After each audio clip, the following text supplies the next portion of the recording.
आयुष्याच्या संध्याकाळी जेव्हा जोडीदार सुटतो किंवा मुलं कामाच्या व्यापात लांब जातात, तेव्हा उरतो तो फक्त एकाएकीपणा. पण याच वळणावर जर प्रेमाचा आणि सन्मानाचा हात मिळाला तर. वर्धा जिल्ह्यातील कुरझडी येथे नुकताच असाच एक कौतुकास्पद सोहळा पार पडला.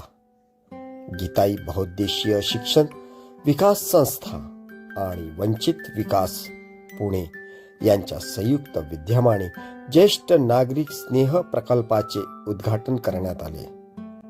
या कार्यक्रमात ज्येष्ठांच्या मानसिक आणि शारीरिक समस्यांवर सखोल चर्चा करण्यात आली. गीताई संस्थेच्या अध्यक्षा आरती कारंजेकर, सचिव योगेश कांबळे आणि इतर मान्यवरांनी ज्येष्ठांना मोलाचे मार्गदर्शन केले.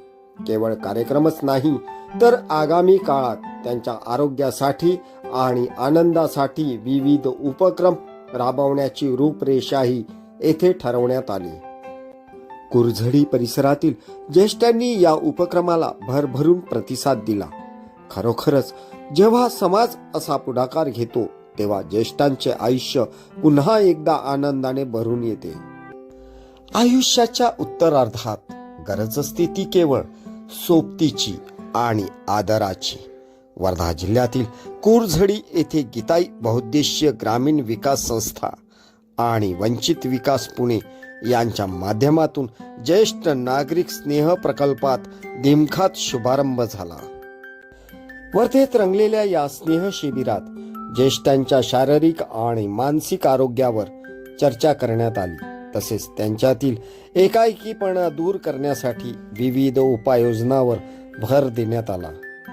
ज्येष्ठांच्या आयुष्यात पुन्हा आनंदाचे रंग भरणाऱ्या या उपक्रमाचे सर्वत्र कौतुक होत आहे. जनसेवेचा वसा घेऊनही प्रगतीचा ध्यास धरला. रोजगार मेळाव्यातून आज तरुणांचा सन्मान केला. आमदार राजेशजी बकाने आपणास वाढदिवसाच्या शुभेच्छा खास. देवळी पुलगावच्या विकासाचा असाच राहू ध्यास. शुभेच्छुक उपाध्यक्ष राहुल चोपडा व समस्त नगर परिषद पदाधिकारी, सदस्य, अधिकारी व कर्मचारी, नगरपालिका देवळी.